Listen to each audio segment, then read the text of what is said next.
Pourtant, je les avais prévenus, je les avais dit carrément en fait, que ce match-là allait être compliqué pour eux. Ouais, on a assisté à une boucherie, on a assisté à une correction, on a assisté vraiment à un match grandiose, à un masterclass de la part de l'équipe de Hansi Flick. Aujourd'hui, le Barcelone a montré au Real de Madrid qu'on est vos papas, on est vraiment plus fort que vous, on est vraiment vos grands frères au niveau de cette liga-là. Je vous l'avais dit avant ce match-là, le Barça est chaud actuellement, le Barça est une machine à but, le Barça est une équipe qui marque beaucoup de buts.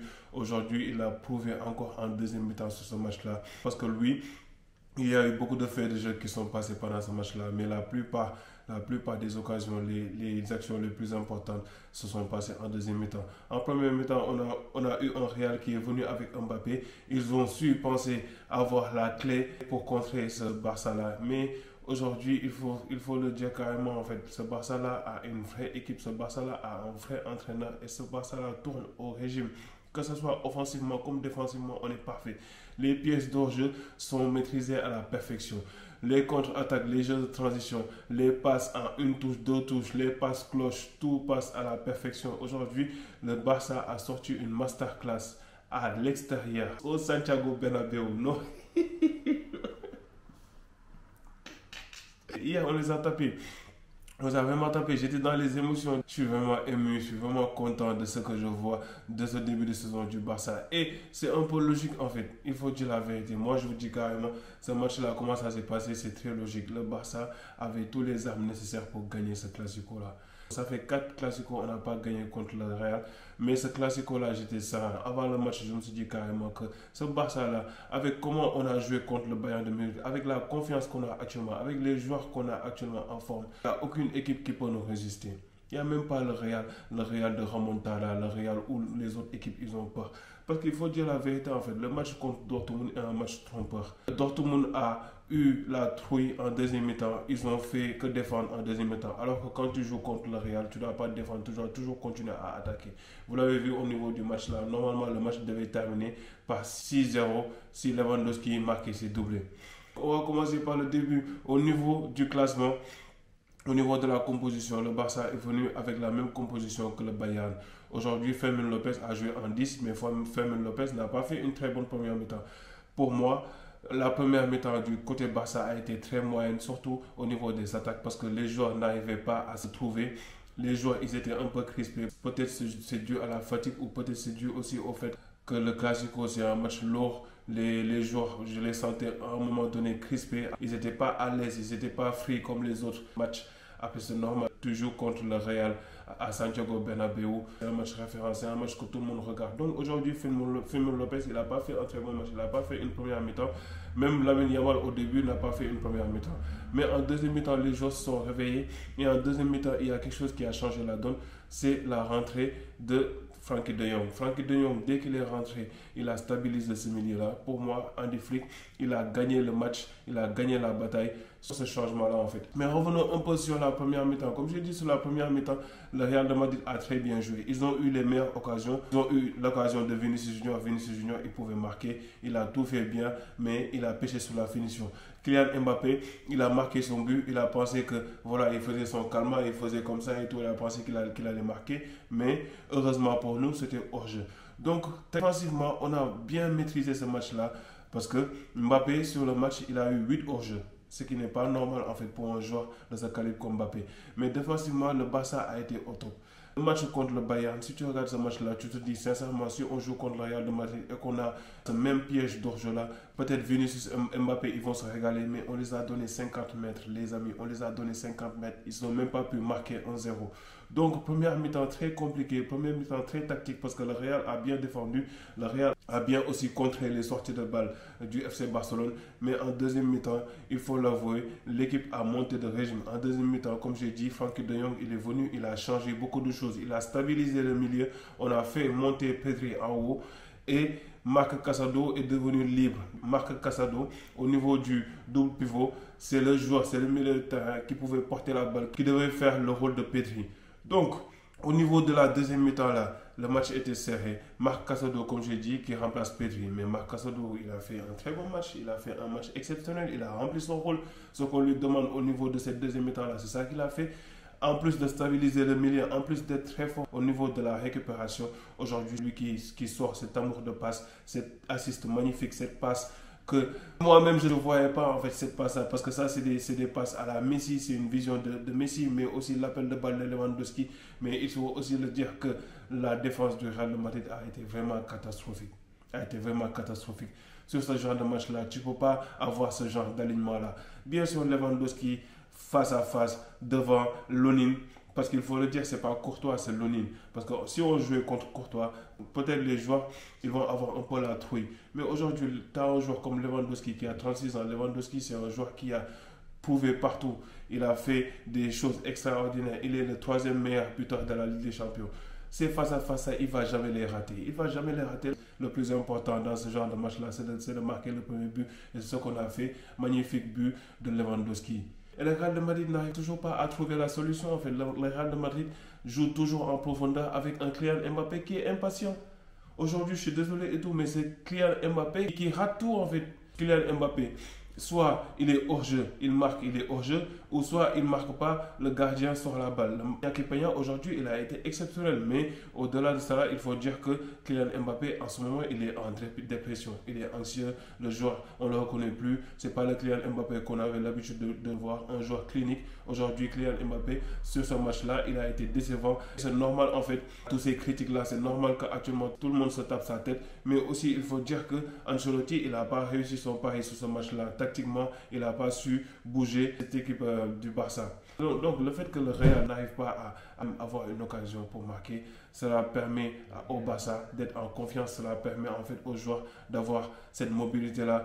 Donc les phases de jeu, ils étaient clairs. Rafinha qui se déplace entre les lignes, Rafinha qui fait un 1-2 avec Frenkie de Jong, Frenkie de Jong qui libère l'espace à Baldé. Baldé aujourd'hui qui fait un très beau centre, parce qu'il faut le dire, Baldé, c'était pas facile son début de saison, il faisait toujours des matchs moyens, mais aujourd'hui sur ce match-là, il s'est transcendé. Son amour de passe pour Lewandowski, Sayal Kea qui marque le doublé. Le match il est terminé à 2-0. Moi j'ai dit c'est fini. Nous on n'est pas Dortmund. Nous actuellement avec le Barça, machine à but, l'équipe comment il joue et défensivement comment on est fort tactiquement, tu peux pas. À 2-0 c'est fini, le match il est mort. Je me suis dit carrément en fait que le Real là n'allait même pas égaliser en fait.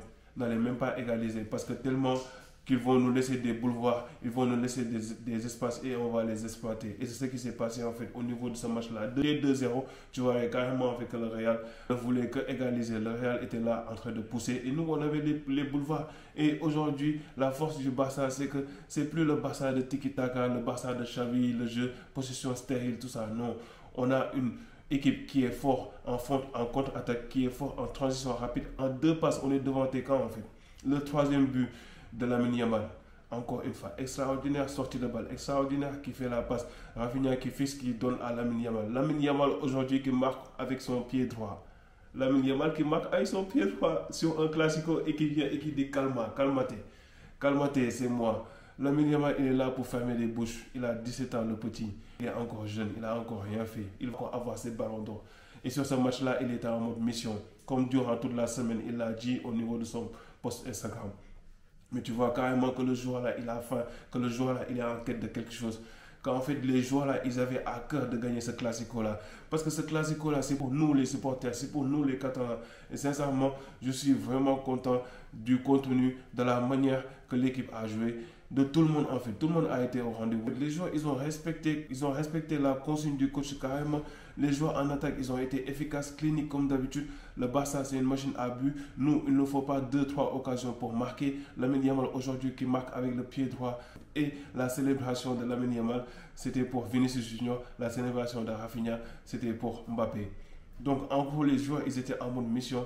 En plus de marquer, en plus de les taper 4-0, on les a humiliés en fait sur le jeu, on les a humiliés sur nos célébrations.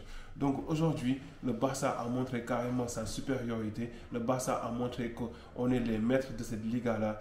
Mais j'ai envie de parler de quelques individualités. Comme j'ai dit, je vais commencer par Lewandowski. Lewandowski, c'est un serial killer, on le sait tous. Lewandowski, actuellement, il est à son prime. Si tu regardes le match, si tu regardes les matchs du Barça, comment Lewandowski fait ces mouvements-là, comment il finit ses actions, tu vois carrément que ce joueur-là, il est en confiance. Aujourd'hui, il est à 14 buts à 11 matchs. Il est actuellement le Pichichi de cette Liga-là. Donc, juste pour dire en fait que peut-être la venue de Kylian Mbappé a donné quelque chose de plus à Lewandowski en fait, pour qu'il monte ses palais techniques. Mais aussi l'arrivée de Hansi Flick a beaucoup joué sur le moral de Lewandowski. Lewandowski, il s'est transcendé aujourd'hui. C'est le leader en attaque. C'est lui qui marque tous les buts. Et il fait que marquer. Même s'il a raté 2 buts. Je ne lui en veux pas par rapport à ce qu'il a raté parce qu'on a gagné 4-0. Si le Real avait égalisé et que le Real était revenu à 2-2, là on allait dire que Lewandowski n'a pas été tranchant. Lewandowski n'a pas été au rendez-vous. Certes, il a marqué les 2 buts, mais il pouvait marquer encore 2 buts. Mais sincèrement, moi je voulais qu'il marque ces 2 buts-là. Comme ça, il a son triplé ou son quadruplé. Parce qu'en fait, ces genres de matchs-là, tu mets ton empreinte sur ce genre de match-là. Et c'est très important en fait de marquer les esprits comme ça. Mais c'est pas grave, le plus important a été fait. Rafinha. Mais ce joueur-là, il est juste extraordinaire en fait. Ce Brésilien-là, actuellement, il marche sur l'eau. Il est sur tous les coups, tous les bons coups. Son but, il est juste magnifique. Il est juste extraordinaire en fait, son but. L'appel de balle. Le contrôle. Donc sur ce but-là, moi je dis que c'est Lucas Vazquez en fait qui a laissé en fait la balle rebondir. Tu sais que Rafinha il est plus rapide que toi. Tu laisses pas la balle rebondir. Tu fais tout pour essayer de mettre ta tête, mais non, tu laisses la balle rebondir. Rafinha il est plus rapide que toi et le lob de Rafinha il est juste magnifique. Non, Rafinha sincèrement rien à dire. Rafinha il est juste extraordinaire en fait. C'est Rafinha en fait qui a les armes de Ronaldo et de Rivaldo. Parce que Rafinha, le début de saison qu'il est en train de nous faire là, il est juste extraordinaire. Mais que dire aussi de Lamine Yamal. Lamine Yamal, encore une fois, qui ferme des bouches. Lamine Yamal, aujourd'hui, qui a fait un match extraordinaire. Il a été décisif, il a marqué son but. Il a été là, encore une fois, au niveau des phases de position, quand on doit tenir la balle, quand on doit chercher les fautes. Quand on doit faire les passes nécessaires, les passes décisives, il est toujours là, il est toujours au rendez-vous. Ce joueur-là, il est juste extraordinaire. Mais aussi, j'aimerais parler du match de Casado. Casado, encore une fois, qui fait un match extraordinaire au niveau du milieu de terrain. Il est juste énorme. Il est toujours là au niveau de la récupération, au niveau de la passe. Et moi, je ne savais pas en fait que c'était un gars qui donnait des assists comme ça. C'était un gars qui pouvait faire des passes décisives extraordinaires en fait. Parce que regarde la passe qu'il a fait à Lewandowski. Regarde son match qu'il a sorti. Mais que dire aussi de M. Pedri, le magicien.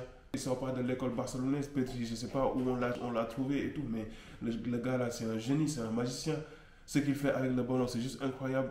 Mais aussi la rentrée de Frenkie de Jong. Aujourd'hui, Frenkie de Jong, il a montré en fait qu'il est important sur ce système-là. Je ne sais pas comment on va faire pour l'intercaler dans le 11, mais Frenkie de Jong, quand il est rentré sur ce milieu de terrain-là, il a stabilisé, il a vraiment stabilisé le jeu, en fait, il a vraiment aidé Casado à vraiment temporiser, à vraiment faire les phases de position, à faire courir cette équipe merengue. Je suis vraiment content par rapport à son retour et je sais que c'est quelque chose c'est de bonne augure en fait pour cette équipe-là.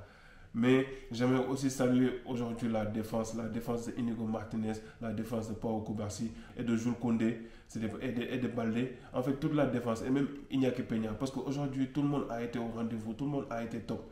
Et que Iñaki Peña, il a fait les arrêts décisifs nécessaires. Il nous a fait oublier Ter Stegen.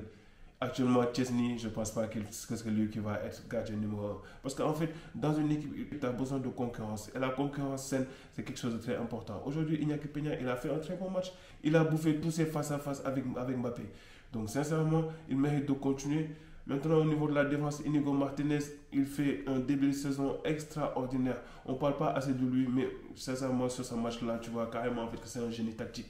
Parce qu'en fait, quand tu défends ça, quand tu joues aux pièces d'hors-jeu, tu dois sincèrement en fait, te synchroniser avec tes défenseurs. Et je pense qu'au niveau de cette défense-là, c'est Inigo Martinez le plus expérimenté et c'est lui qui gère en fait ces lignes défensives-là. Jules Koundé, encore une fois, qui a mis in the pocket Vinicius Junior. Vinicius Junior, on ne l'a pas vu sur ce match-là, on ne l'a pas trop vu. Je suis désolé et tout, on parle beaucoup de Mbappé, mais pour moi, Vinicius Junior, il floppé sur ce match-là. De même que Bellingham, mais Bellingham, il est mal utilisé. Bellingham, depuis le début de la saison, depuis que Mbappé il est là, on ne voit plus le Bellingham Prime de l'année dernière. Donc ça veut dire qu'il y a vraiment un problème de coaching côté Real de Madrid. Et je pense qu'Ancelotti, il a beaucoup de champs, il a beaucoup de travail à faire. Parce que jusqu'à présent, il n'a pas trouvé encore la bonne formule qui fait marcher cette équipe de Real de Madrid. Moi, j'ai regardé tous les matchs du Real de Madrid. Je vous le dis carrément, le Real de Madrid, aujourd'hui, ne fait pas un très bon début de saison.